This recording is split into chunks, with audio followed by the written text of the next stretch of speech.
여러분과 제 삶이 이 세상이 전부가 아니라는 거를 여러분들이 마음속에 새기고 사셔야 돼요. 주님 오시는 거, 곧 오시는 거는 맞지만 여러분들의 일상 삶을 패턴을 바꾸는 짓은 절대로 하시면 안 돼요.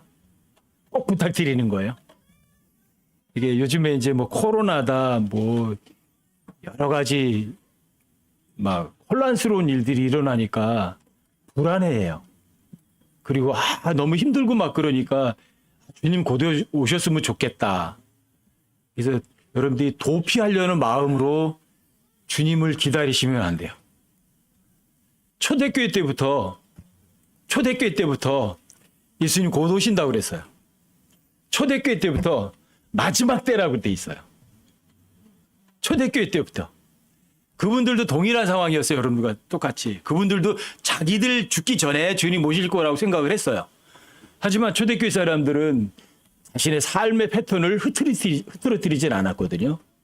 근데 이 마지막 때는 이제 왔을 때 사람들이 이스라엘이 이제 독립하면서 사람들이 확실한 마지막 때구나 이렇게 마음 먹었고 또 그게 역사적 사실이기도 해요. 그럴지라도 여러분과 저는 마지막이 코앞에 다가왔다고 해도 여러분들 저의 삶의 패턴을 바꾸는 것은 절대 금물이에요. 아시겠죠? 여러분들이 그냥 하나님 말씀 안에서 자유롭고 편안하고 여유를 부리면서 즐겁게 살아가는 그런 삶이 진짜 삶이고 여러분과 저에게 마지막을 주님 오심을 기다린 사람의 올바른 자세예요. 아시겠죠? 절대 속지 마세요. 예수님이 이 땅에 계실 때 어떻게 사셨어요? 예수님께서 이 땅에 사실 때 주면서 사셨나요? 받으면서 사셨나요? 그럼 여러분과 저도 똑같이 사셔야 돼요. 예수님처럼 주는 삶을 사세요. 언제까지? 주님 오시는 그 순간까지. 그럼 사도행전 20장을 잠깐 좀 보십시다. 사도행전 20장 33절부터 35절까지 제가 한번 읽어드릴게요. 사도행전 20장 33절부터 35절까지요.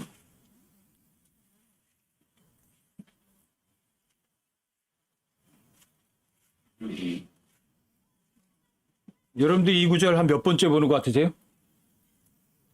최소한 한 20번은 넘을 것 같은데. 여러분들이 이게 또 이 구절이야. 여러분들이 그런 마음을 갖는다면 여러분 이 말씀 안 믿는 사람이에요. 여러분들이 이 말씀을 내가 50번째 듣는데 역시 그래. 공감하는 게 진짜 하나님 말씀 믿는 사람이거든요. 33절부터 35절까지 한번 읽어드릴게요. 내가 어떤 사람의 은이나 금이나 옷을 탐내지 아니하였으며 참으로 너희가 알거니와 내가 이 손으로 나의 필요한 것들을 마련하였고 또 나와 함께한 자들을 섬겼노라. 이게 바울의 삶이에요. 바울의 직업이 있죠? 바울은 텐트 메이커예요. 천막쟁이에요. 천막을 만들면서 자신의 필요한 거 마련했고 천막 만들어 팔아먹으면서 다른 사람들도 섬긴 것이 바울의 삶이에요. 바울은 얻어먹지는 않았어요. 35절이요. 내가 너희에게 모든 것을 보여주되. 바울이 보여줬어요? 안 보여줬어요? 입으로 하지 않고 보여주었어요.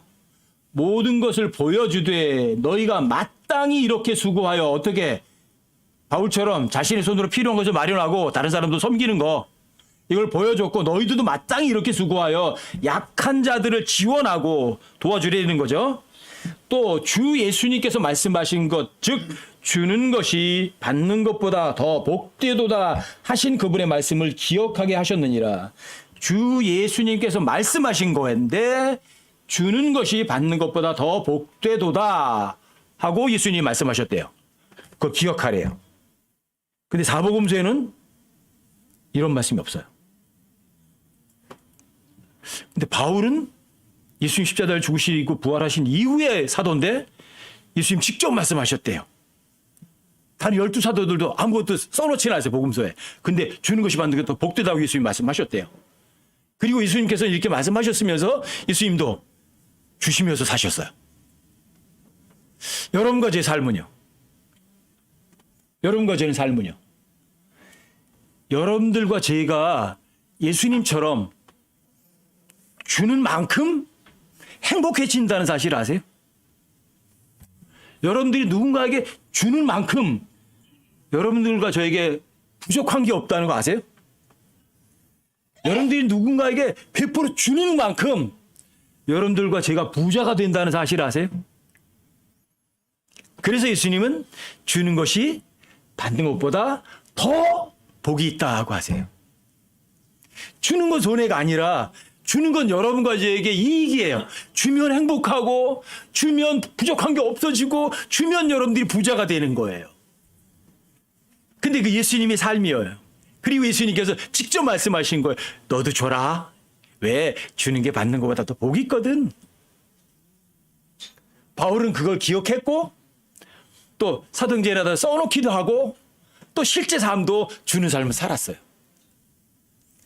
여러분과 저는 어떻게 사시겠어요? 여러분과 저는 받으면서 사시겠어요? 아니면 베풀어 주면서 사시겠어요? 잠언 14장 21절에 보면 이렇게 써 있어요. 자기 이웃을 멸시하는 자는 죄를 짓되 자기 이웃을 멸시하는 자는 죄를 짓되. 자기 이웃을? 성경에 뭐라고 써있죠? 이웃에 대해서? 내 이웃을 멸시해라? 어떻게? 어떻게 사랑하래요? 내 자신과처럼, 내 몸처럼 사랑하래요. 그런데 내 이웃을 멸시를 해요? 당연히 죄를 짓는 거죠. 가난한 이웃이 여러분들과 저에게 있는 거는요, 여러분과 저에게요, 멋들어진 기회를 주신 거거든요. 그런데 그 가난한 이웃을 멸시한다? 근데 그 가난한 자에게 긍휼을 베푸는 자는 잠언 14장 21절에 뭐라고 써 있어요? 가난한 자의 긍휼을 베푸는 자는 행복하대요. 그리고 행복을 맛을 보셔야 될 거 아니에요. 그렇죠? 그럼 내 이웃을 멸시할 게 아니라 그 가난한 이웃에게 여러분들이 긍휼을 베푸는 거는 그게 행복한 거거든요. 더 복 있는 거 아니에요? 근데 우리는 그런 구절들을 그냥 스쳐 지나가지 내 삶에 실제로 적용하려고 하질 않아요. 내 이웃을 내가 멸시를 해야 돼. 그 죄를 짓는 건데. 하지만 그 이웃이 그 이웃이 가난한 자구나는 알 수 있어요. 왜요? 그 다음에는 가난한 자에게 긍휼을 베푸는 자는 행복하다고 돼 있거든요. 근데 가난한 이웃이 있어요. 그 사람은 안 돌봐요. 그러면 죄 짓는 거예요. 근데 여러분들과 저에게 가난한 이웃이 있어요. 여러분들과 저에게 뭐예요? 행복을 던져준 거잖아요. 그렇죠? 너 행복하거라. 가난한 자를 여러분 불쌍히 여기면은 불쌍히 여기고 긍휼을 베푸는 건 너무 행복이죠. 왜 행복을 피해 가세요? 여러분들이 행복하고 싶어 그러면서 행복을 여러분들과 저희가 일부러 밀어버리고 거절하는 거 아니에요? 여러분들이 주는 만큼 행복해지는 거거든요. 저는 킹제임스를 알기 전에 감리교회에서 청년의 지도교사 하면서 그걸 배웠어요. 저는 킹제임스를 알기 전에 주는 기쁨이 얼마나 큰 건지를 배웠어요. 2천만 원짜리 구절에 이거 여러분들 보여드린 게 이게. 네, 저 2천만 원 투자하고 이거 배웠거든요. 이 구절. 주는 것이 받는 것보다 더 복이 있다. 제가 빈털터리로다가 포천에 와서 거금 2천만 원이 생겼어요. 근데 제 손에 들어온 게 전단지가 하나 손에 들어왔는데 그게 장애인들을 자신의 자식으로 입적해서 키우는데 거기에서 쫓겨나서 이게 생겼으니까 좀 도와주세요라는 전단지였어요. 그때 저도 포천에 여기 들어와서 빈털터리로 다 들어와가지고 새빵살이 할 때예요. 근데 하나님께서 2천만 원 줘라 하시는 거예요. 2천만 원이 생겼는데 그 전단지를 안 봤으면 좋을 텐데 딱 펴봤으니까 문제예요.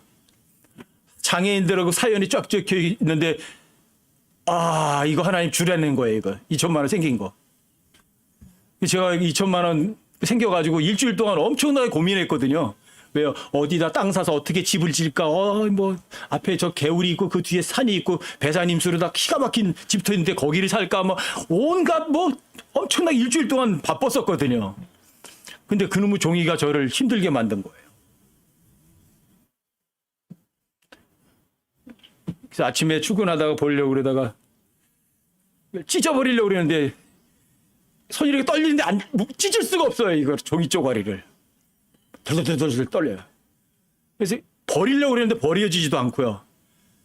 못 버리고 꼭기꼭기해서 쥐니까 탁봉처럼 이렇게 손 안에 들어가는 거죠. 안에 꽉 쥐고 잠바에 집어넣고 회사 출근해가지고 직원들 현장에 붙여놓고 다시 사무실에 내려왔는데 이놈의 종이 쪼가리가 저를 못 살게 하는 거잖아요. 이게 이거를 꽉 잡고 하나님하고 싸우는 거예요. 하나님, 저도 빈털털이에요. 15억 부도내고 빈털털이다 먹고 살 것도 없어요. 먹고 살아야죠, 주님. 한 30분 싸웠어요, 하나님하고. 이걸 버려야 되는데 못 버리고 항복했어요. 하나님 알았습니다. 내려갈게요. 그래서 은행에 내려와서 거기 계좌로다가 송금해 버렸어요. 그리고 이제 영수증을 주잖아요. 딱 받았는데 기분이 엄청나게 좋은 거예요. 너무 기분이 좋아요. 이렇게 기분 좋을 수가 없어요. 이거 가지고 그 사람이 꼭 필요해서 그 사람이 여러 가지 하고 아이들 돌보는데 쓰겠구나. 왜 저는 장애인들을 아주 싫어했거든요. 장애인들 돌보는 걸 정말 사랑으로다가 장애인 시설에 가서 봉사도 많이 해봤지만 한 번도 기쁨으로 내가 봉사해 본 적이 없어요. 걔네들이 사랑스러워 본 적이 없어요. 뭐라 그러면 짜식아 그러고 한번 때리고 주고 싶지 절대 사랑스럽지 못했어요. 근데 그거를 하는 사람한테 갖잖아요. 필요한 게. 샘솟듯하는 기쁨이라는 거 여러분들 한번 겪어보신 적 있으세요? 전 알아요. 너무 기뻐요. 막 아무도 몰랐어요. 저 혼자만 즐기는 거예요. 너무 기뻐요. 그런데 그 후로 2천만 원 제가 줬거든요. 2년 만에 8천만 원 벌었어요. 2년 만에. 그 8천만 원 가지고 제가 1동에다가 건평 대지 365평에 건평 50평짜리 집을 제 손으로 지었어요. 손해 안 봐요. 여러분들이 가난한 자에게 긍휼을 베풀자는 행복하고요. 여러분들의 일과 저에게는 절대 손해가 안 가요. 여러분들과 제가 누군가에게 주는 만큼 행복한 거예요. 제가 그때 한 100만 원쯤 줬으면 100만 원짜리 기쁨을 누린 걸 거예요. 근데 2천이라는 돈, 그때 굉장히 큰 돈이에요. 그때 연립주택 세 채 정도 사요. 요쪽 제가 사는 일동 지역에서는. 왜? 그때 연립주택이 650에서 700밖에 안 했거든요. 주는 만큼 짜릿한 행복을 맛보는 거예요. 가난한 사람 학대하는 사람은 그분을 만든 분을 모욕하는 거래요. 가난한 사람을 학대하는 거는 그 가난한 사람을 만든 사람을 여러분들이 모욕하는 거예요. 그럼 누굴 모욕하는 거예요? 그 가난한 사람 모욕하는 게 누구 모욕하는 거죠? 하나님 모욕하는 거잖아요. 어쩜 이럴 수 있어? 여러분들이 그렇다면 못 입고 거지 같고 못생기고 추한 사람을 여러분들이 멸시할 수 있어요? 돈 많은 사람 들어오니까 야, 저 사람 높은 자리에 앉으세요. 가난한 사람 오니까 너 저기 알든지 말든지 그러실 수 있으세요? 아니 야고보서에다가 아예 예화까지 다 아주 명백하게 써놨잖아요. 그럼에도 불구하고 이 교회는 많은 교회들이 돈 많은 사람이 오면은 다 환영을 해요. 돈 없는 사람 오면 번쩍만쩍해요. 최소한 저는 저만큼만은 그러고 싶진 않았어요. 여러분들과 제 옆에 가난하고 못생기고 모르고 힘없는 사람이 왔다. 자, 여러분들에게 뭘 주신 거예요, 하나님이? 너 행복해라. 그거 주신 거잖아요. 그렇죠? 너 행복해라. 왜? 가난한 자에게 긍휼을 베푸는 자는 행복한 거니까. 아, 긍휼을 베푸는 기회를 주셨잖아. 이거 긍휼을 베푼다 그랬지 돈을 준다고 안 했어요. 돈을 준다는 얘기가 아니에요. 긍휼을 베풀라고요. 그게 행복이에요. 왜 그런 기회를 놓치시려고 하세요? 그러니까 여러분과 제가 결국은 누군가에게 많이 베풀어 줄수록 그 사람은 어떤 사람이 되는 거죠? 많이 베풀을수록 많이 행복한 거잖아요. 그렇죠? 여러분 많이 행복하고 싶으세요? 요만큼 행복하고 싶으세요? 줄 수 있다면 다 주는 거죠.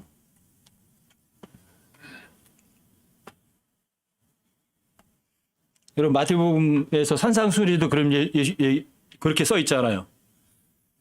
긍휼을 베푼 자들은 복이 있다, 복이 없다.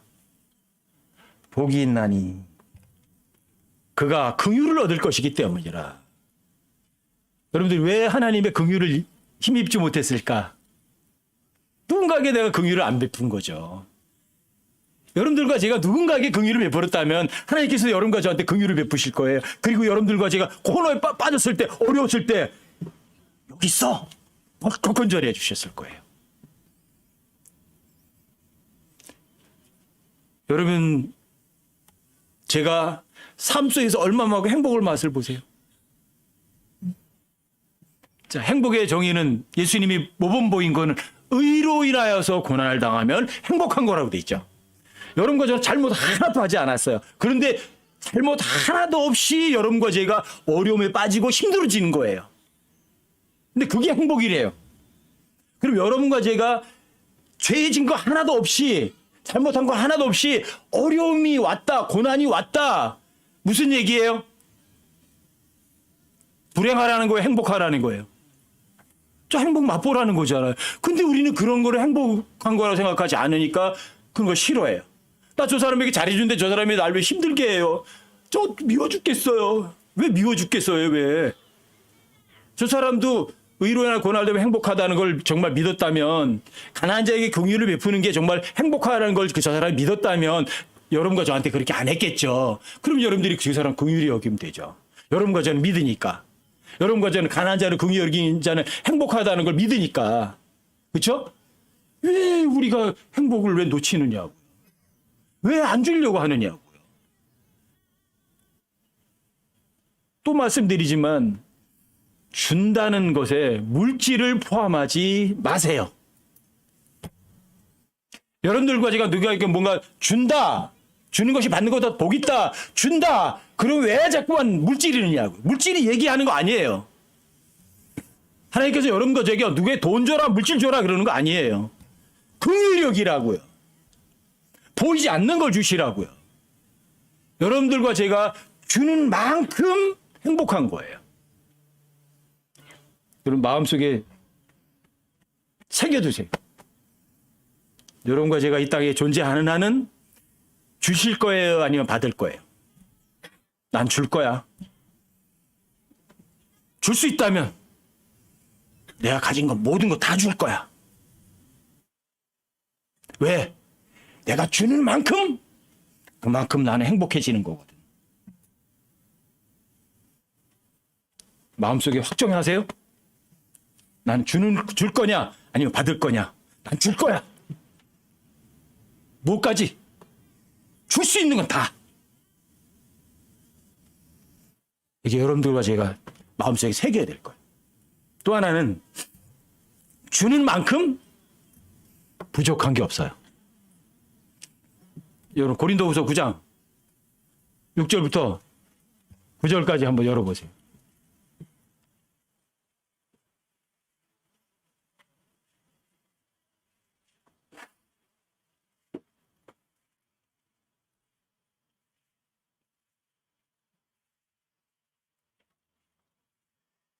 제가 왜 고린도후서 9장 6절부터 9절까지를 왜 또 열어드리는지 아시겠어요? 여러분들과 제 삶에 부족한 게 있어라 없어라. 부족한 게 없길 바라는 거예요. 근데 여러분들과 제가 부족한 게 있다는 얘기는 고린도서 9장 6절, 7절, 8절을 안 믿었다는 이야기예요. 6절부터 9절까지 제가 한번 읽어드릴게요. 다만 내가 말하려는 바는 이것이니 곧 인색하게 뿌리는 자는 인색하게 거둘 것이요 풍성하게 뿌린 자는 또한 풍성하게 거두려는 것이라. 저마다 자기 마음속에 정한 대로 줄 것이요 마지못해 주거나 억지로 주지 말지니 하나님은 즐거이 주는 자를 사랑하시느니라. 여러분들이 가난한데 줄 때 어떻게 주시겠어요? 억지로요? 아니면 즐겁게요? 즐겁게 주세요. 여러분들이 즐겁게 주면 8절의 약속이 여러분과 저의 삶의 실제 현실이 돼요. 하나님께서 여기 모든 은혜를 너에게 넘치게 하시나니 이것은 너희가 항상 모든 일에서 모든 것이 넉넉하여 모든 선한 일을 풍성히 하게 하려 하심이라. 이것은 기록된 바 그가 널리 흩어 가난한 자들에게 주었으니 그의 의가 영원히 지속되린도다 함과 같으니라. 가난한 자가 있다면 여러분들 인색하게 주시겠어요? 아니면 풍성하게 주시겠어요? 여러분 마음에 정하세요. 저 사람에게 내가 즐겁게 줄 수 있는 액수가 어느 정도야? 내가 즐겁게 줄 수 있는 게 이 정도야? 주세요. 그럼 즐거이, 억지로 주지 말고 아주 기꺼이. 그러면 여러분과 제 삶에 부족한 건 절대로 없어요. 여러분들이 고린도서 9장 8절이 이게 어마어마한 구절이라는 거 동의 안 하세요? 전 고린도서 9장 8절 읽을 때마다 이런 엄청난 복은 있을 수가 없어요. 그래요, 저는. 이건 너무너무 놀라운 구절이에요. 고린도서 9장 8절은. 근데 여러분과 제가 고린도서 9장 6절, 7절을 실행하면 고린도서 9장 8절이 여러분과 제게 현실이 되는 거예요. 고린도서 9장 8절은요. 부족한 게 전혀 없어요. 하나님께서 능히 모든 은혜를 너에게 넘치게 하시나니 이것은 항상 모든 일에서 모든 것이 넉넉하여 모든 선한 일을 풍성히 하게 하려 하심이라. 여기 부족한 거 나와요? 전혀 없어요.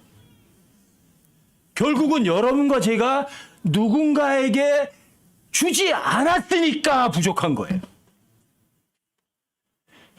주더라도 형식적으로 째째하게 줬으니까 여러분들과 저에게 뭔가 부족한 거라고요. 여러분들과 제가 풍성하게 즐거이 기꺼이 즐거움으로 만약에 줬다면 여러분과 제 삶에서 부족한 거는 있을 수가 없어요. 여러분들이 왜 부족하냐? 안 줬으니까. 왜 넉넉하냐? 내가 많이 줬으니까. 풍성하게 줬으니까. 이색하지 않고 넉넉하게 줬으니까. 그러니까 여러분과 삶에 부족함이 없이 넉넉한 거죠. 여러분들 삶에 부족함을 느끼세요? 그럼 여러분들이 회개하시고 고린도서 9장 6절부터 9절까지 다시 한번 읽어보시고요. 여러분들 스스로 자책하셔야 돼요. 내가 잘못했습니다, 주님. 그리고 하나님께 회개하시면 돼요. 이제부터는 주님께서 주라고 하시면 풍성하게 뿌리겠나이다. 기꺼이 즐거움으로 주겠나이다. 주라고 하신다면 저희가 가진 거는 아낌없이 주겠나이다. 그리고 여러분들이 그렇게 마음 결정하시면 하나님께 실제 상황 꼭 만드세요. 하나님 절대 농담 안 하시거든요. 딱 그리고 하세요. 그리고 내가 진짜 즐겁게 주면은요, 여러분들에게 어마어마한 걸 넘치게 주세요. 아까도 말씀드렸잖아요. 2천만 원 줬어요. 8천만 원 생겼어요. 2년 만에. 가능해요? 저 사업자 아니었어요. 월급쟁이였어요. 그때 2년 동안. 채석장에서. 근데 그렇게 벌게 해주셨어요. 주는 만큼 여러분들과 저에게 풍성하게 되돌려주세요. 하나님을 째째한 분들 보지 마세요. 그리고 하나님을 여러분과 제가 이용해 먹을 만한 그런 존재로 여기지 마세요. 하나님 여러분들 손가락에, 여러분들 혓바닥에 놀아낼 만한 분이 절대로 아니세요. 아셨어요? 그러면 하나님 진짜 믿으세요? 그분의 말씀의 기록 절대 진리로 믿으세요? 그것만 보세요. 그것만. 그럼 여러분들이 하나님의 말씀 진짜 믿었으면 실제로 그런 삶이 여러분들에게 되는 거라고. 잠언 28장에도요. 잠언 28장 27절도 이렇게 써 있어요. 가난한 자에게 주는 자는 부족하지 아니하려니와.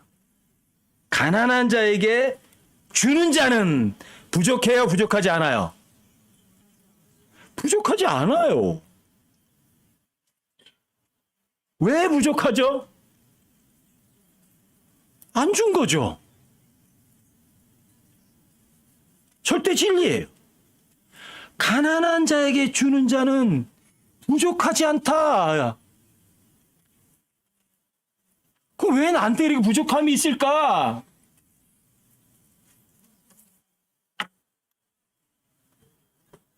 안 준 거죠. 안 주고 눈을 가려버리면, 자기 눈을 가리는 자는 가난한 자한테 많은 저주를 받으리라 그래요. 안 주면 저주예요. 근데 주면 부족함 없어요. 좀 전에 점심 식사하고 저 위에서 이병훈 형제랑 교제할 때 그런 얘기 좀 했어요.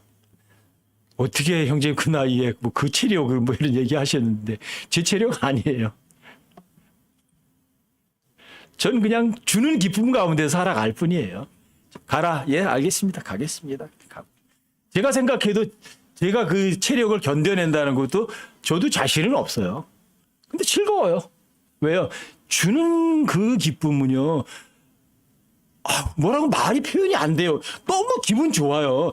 그것도 물질적인 게 아니라 영적인 거 주면. 화요일날 오전에 청년 만나가지고 복음 전하는데 너무 그대로 너무너무 잘 받아들이는 거예요. 그 구원을 받아요. 너무 감사한 거예요. 여러분 그 기쁨 아세요? 돈 버는 거하고요 게임이 안 돼요. 한 혼이요 온 천하보다도 더 귀중하다고 성경에 기록돼 있어요. 그럼 그 기록 사실이에요. 그렇죠? 별 볼 일 없는 사람 같지만 한 죄인이 구원받으면 하늘나라에서 잔치가 열리는 거 맞거든요. 그렇죠? 여러분들 그걸 믿어보세요. 그러면 여러분들과 제가 그런 일을 하는데 하나님께서 도구로 사용해 주신다고 생각해 보세요. 감격스럽지 않으세요? 어떻게 그 사람이 그런 걸 줄 수 있는 기회를 주셨나? 좀 그게 행복해요. 그게 즐거워요. 그래서 저한테는 그런 기회를 주는 게 저한테는 엄청난 쉼이에요. 쉼. 재충전의 기회예요. 줄 때 기쁜 거거든요. 그러니까 예수님이 주는 것이 받는 것보다 더 복이 있다. 그거 기억해라 그러는 거예요. 바울은요 복음 전하러 다닐 때 편하게 다닌 게 아니에요. 맨날 여기 가도 더 터지고요. 저기 가서 굶고요. 동족들이 죽이려고 들고요. 돌로 다서 때리고요. 태장으로 5번씩 맞고요. 감옥에도 가고요. 왜요? 자기 일 위해서요? 복음 전하고 사람을 주기 위해서. 그러면 바울이 불행했겠어요? 바울은 자기가 하나님의 도구로서 사역자로 사용되고 또 다른 사람들에게 뭔가 영적인 돈으로 살 수 없는 것들을 주는 그 기쁨 가운데 살았다고 저도 확실해요. 왜요? 바울은 로마 감옥에 갇혀 있으면서도 밖에 있는 사람들한테 기뻐하고 즐거워하라, 기뻐하라, 기뻐하라, 기뻐하라 그래요. 어떤 사람이요? 감옥 밖에 있는 사람이 감옥 안에 있는 사람이에요. 감옥에 갇혀가지고 언제 죽을지도 모르는 사람이 어떻게 밖에 있는 사람들에게 기뻐하고 즐거워하라고 할 수 있어요? 그게 행복한 거 아니에요? 감옥 안에 있지만 행복했어요. 하지만 헤롯은 궁전에 살았지만 불안했어요. 누가 진짜 부자예요? 감옥에 있는 사람이 아니면 궁전에 앉아 있는 사람이에요? 궁전에 있는 사람들은 물질도 많이 있겠죠. 감옥에 갈 수 있으면 땡전 한 푼 없겠죠. 근데 진짜는 부자는 어떤 사람이 진짜 부자예요? 어떤 사람이 진짜 행복한 거예요? 궁전에 앉아있는 헤롯이에요? 아니면 감옥에 갇혀있는 바울이에요? 여러분과 저도 그런 행복을 맛을 보시라고요. 여러분들이 베풀어 줄 수 있는 만큼 부족한 게 없어요. 어떤 상황에서도, 어떤 처지에서도, 어떤 환경에서도. 그게 행복 아니에요? 그게 진짜 부자 아니에요? 여러분과 제 삶에서 부족함을 전혀 느끼지 않을 수 있는 그런 사람이 됐으면 좋겠어요. 예수님께서 이런 말씀하시죠. 나는 너희들하고 함께 항상 있을 수 없다. 하지만 가난한 자들은 항상 너희와 함께 있거니와 나는 너희와 함께 있지 못한다 그래요. 왜 하나 예수님 옆에 있지. 예수님은 가버리시고 나한테는 항상 가난한 자와 함께 있게 하신대요. 왜? 이유가 뭐예요? 왜 여러분과 저희 옆에 가난한 자를 항상 너희와 함께 있게 한대요? 무슨 얘기예요? 성경 기록에 의하면 너 행복 좀 해라 그런 거잖아요. 너 부족한 거 없어라 그 얘기잖아요. 그렇죠? 왜 기회를 놓쳐야 돼요? 주세요. 주는 만큼 여러분 부족함은 없어져요. 안 주니까 여러분들이 체력도 떨어지고 여러분들이 마음도 떨어지고 마음도 해이해지고 힘들어지는 거죠. 절대 진리일 뿐이거든요.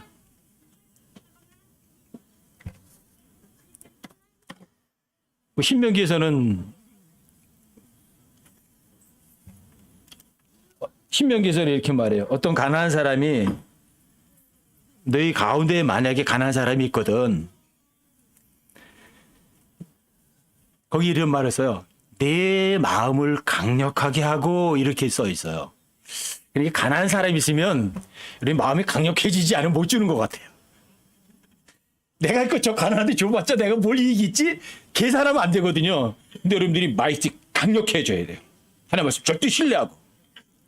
그리고 그 가난한 자에게 형제로부터 내 손을 접지 말아라.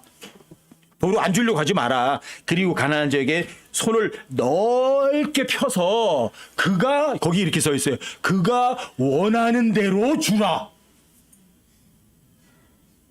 원하는 대로 주래요. 와.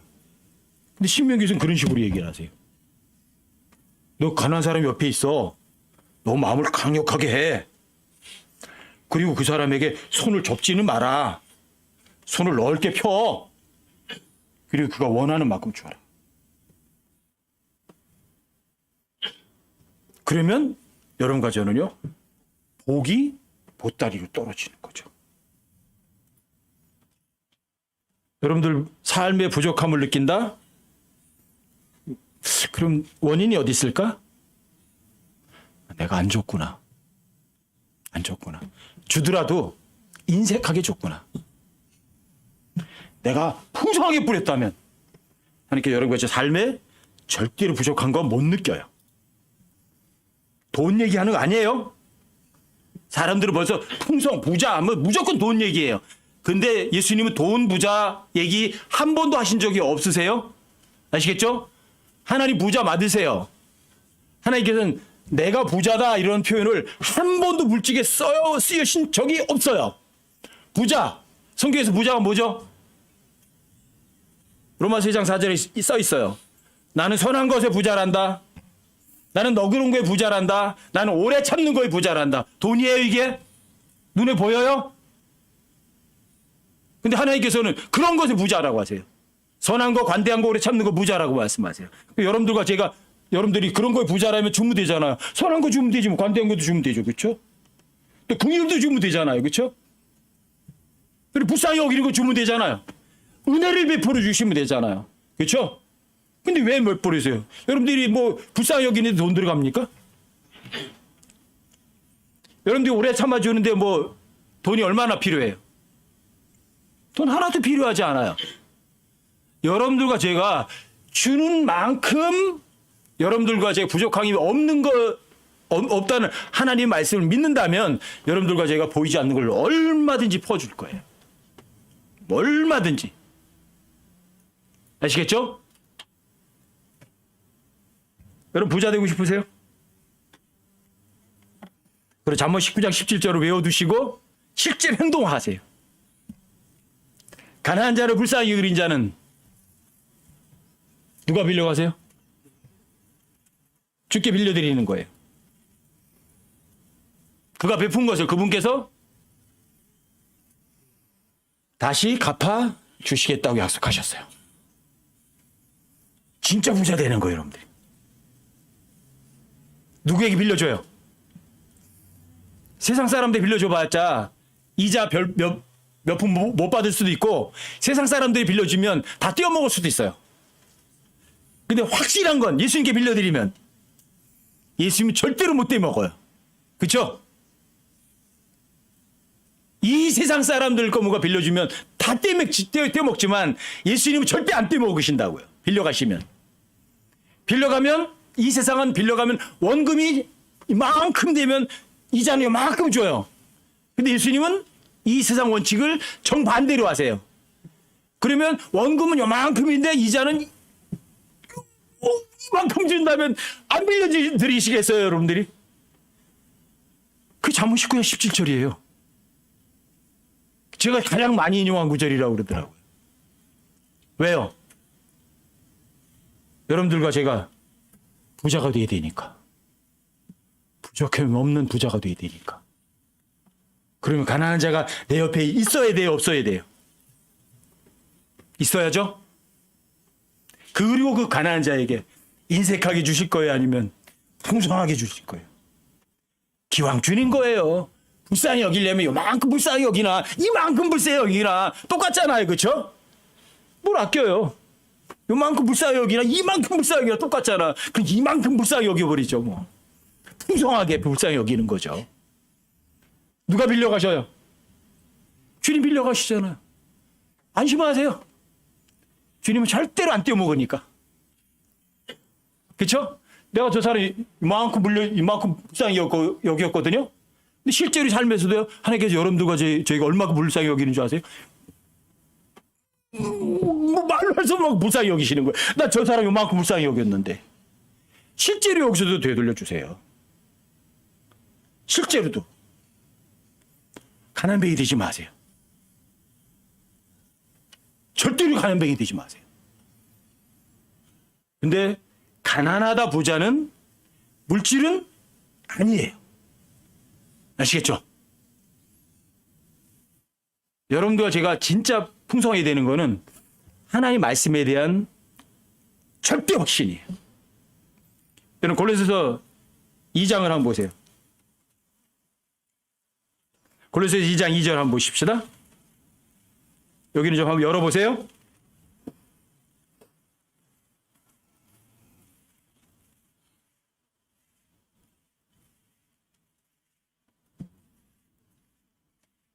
골로새서 2장 2절이요. 이것은 그들의 마음이 위로를 받고 사랑 안에서 함께 결합되어 깨달음에서 오는 충만한 확신의 모든 부요함에 이르며 하나님과 아버지와 그리스도의 신비를 인지하는 데 이르게 하려 합니다. 여기 깨달음에서 오는 충만한 확신의 모든 부요함이라는 표현이 나오죠. 그렇죠? 모든 부요함, 모든 부자의 이름 이거거든요. 근데 뭐의 부자가 돼야 돼요? 깨달음에서 오는 충만한 확신이에요. 아, 바로 이거구나. 이거는 내가 확신해. 이거거든요. 이건 여러분들이 실제 삶에서 경험 못하면 못 얻어요, 이거는. 깨달음에서 오는 충만한 확신은요, 여러분들이 이거는 실제 삶에서 경험을 해야만 얻어지는 것들이에요. 깨달음이라는 단어가 이해력이라고 하는 단어고 영어로 understanding이에요. 여러분들이 하나님의 말씀을 전폭적으로 믿어서 순종하는 것이 그게 깨달음이거든요. 그걸 행동하는 거거든요. 하나님 앞에. 그래서 거기에서 오는 하나님 말씀 믿었을 때 오는 확신도 어떤 확신이요? 확실해. 이건 확실해. 이건 어떻게 바꿀 수도 없어. 이런 것들이에요. 저 사람은 몰라도 나를 알아. 내가 확실하게 경험했으니까 이거예요. 여러분 삶 속에서 실제 경험하는 것들이에요. 뭐가 행복인데? 주는 것이 받는 것도 진짜 행복하지. 겪어보시는 거예요. 실제 줘서. 이게 진짜 기쁨이야. 이게 주는 게 받는 거 토복했구나. 이런 것들이에요. 이게 깨달음에서 충만한 확신이에요. 입으로 하는 것이 아니에요. 삶 속에서 실제 경험하는 거예요. 여러분들 진짜 줘봤어요. 근데 나는 이만큼을 줬는데 이만큼이 생겼어요. 우와, 주는 게 진짜 부자가 되는 걸 부족함이 없네. 겪어보세요. 실제 삶에서.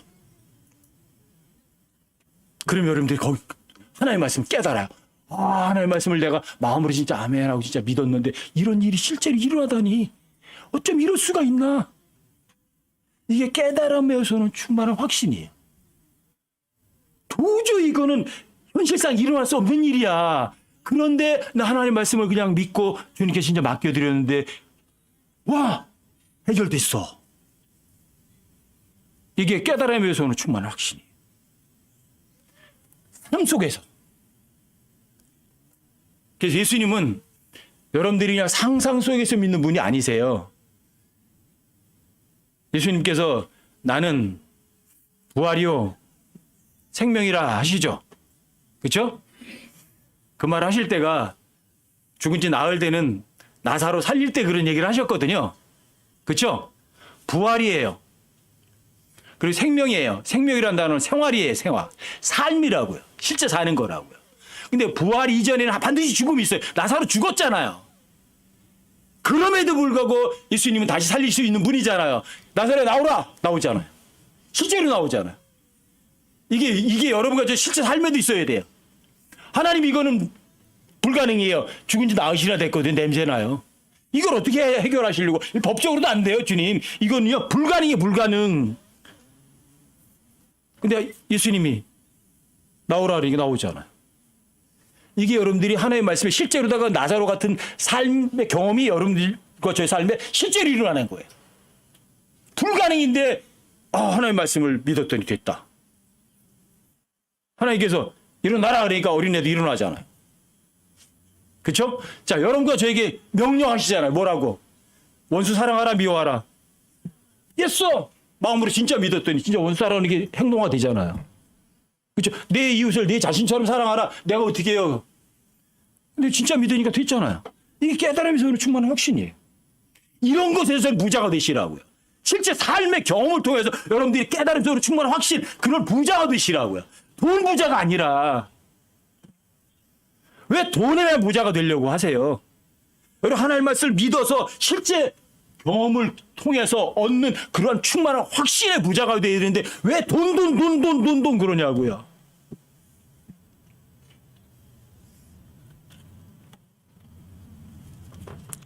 주세요. 주는 만큼 여러분과 저는 행복해지는 거고 많이 주면 많이 줄수록 풍성하게 주면 줄수록 여러분 부족한 게 없어지는 거고 여러분들이 주면 줄수록 더욱더 부자가 되는 거라고. 그렇죠? 왜요?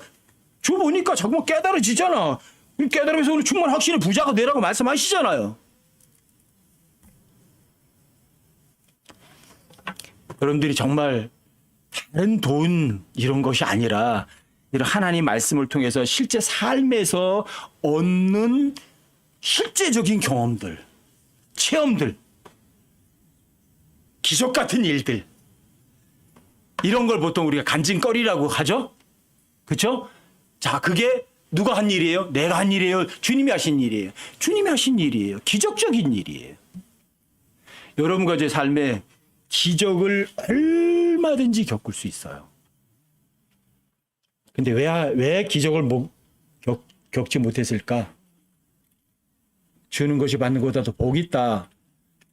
외워요. 외우기는 해요. 근데 그게 외우기만 했지 마음으로 믿지는 않은 거예요. 이제 또 사도행전 20장 35절 또 꺼내네. 벌써 몇 번째야? 안 믿으니까 그런 소리 하는 거예요.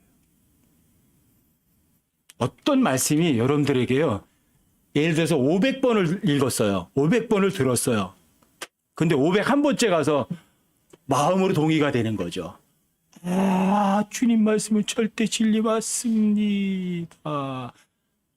진짜 그때 믿은 거예요. 잘 평안이 와, 즐거우면. 그 하나님의 말씀이 살아있고요. 그 하나님의 말씀이 파워풀하게 현실이 팍 되어버리는 거예요. 그게 깨달음에서 오는 충만한 확신이에요.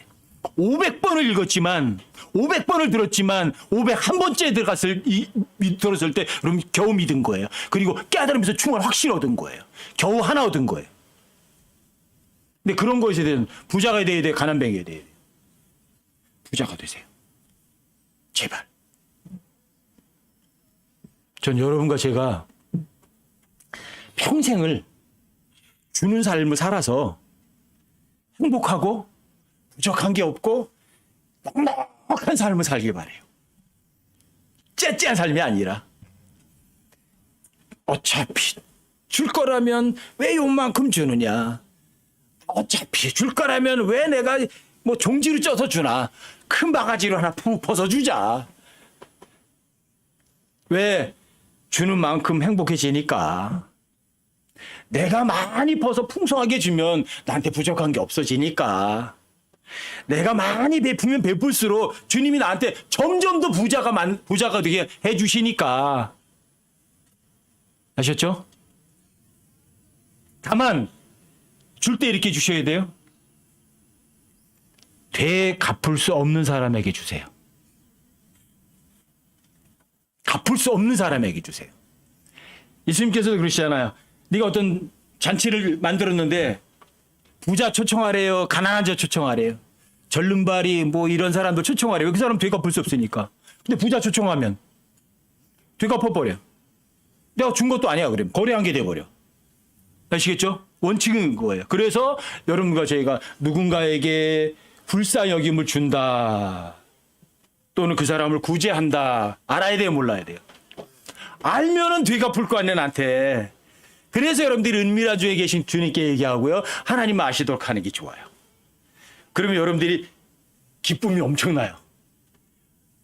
제가 2천만 원을 줘서 사도행전 20장 35절에 주는 것이 받는 것보다 더 복이 있다는 말씀이 아멘 하고 기뻐했었는데, 그게 얼마나 가냐면 92, 93, 94, 95년 초에 그때 제가 이걸 발설한 것 같아요. 어떻게 얘기가 나오다 보니까 주는 것이 맞는 거 얘기하다가 이거는 사복음서 없는데 그래서 이런 얘기를 했거든요. 그래서 그 얘기를 한 다음부터 이 사건에 대해서 즐거움이 없어요. 어떻게 싹 사라졌어요. 발설하지 않았다면 지금까지도 제가 이 기쁨을, 그 샘솟는 기쁨을 맛을 볼 텐데 일단 발설하고 나서 끝나더라고요. 근데 때는 늦으랴. 이미 이제 쏟아졌어. 그래서 그 다음부터는 이제 다른 얘기도 많이 있거든요. 얘기 안 해, 이제 그런 얘기를. 왜요? 그 기쁨 사라지거든. 그러니까 여러분과 제가 누군가에게 베풀어 주되 갚을 수 있는 사람에게 줘야 돼요, 갚을 수 없는 사람한테 줘야 돼요. 이게 원칙이에요. 주려면 모르게 주시는 거예요. 갚을 수 없게 주는 거예요. 그래서 여러분들이 내가 주는 것도 모르게 주는 게 좋아요. 그 다음에 여러분들이 대면에 줄 수밖에 없을 때도 괜찮아요. 여러분들이 저 사람에게 되돌려 받을 속중심 마음이 없으면 괜찮지만, 근데 그것도 위험하잖아요. 그렇죠?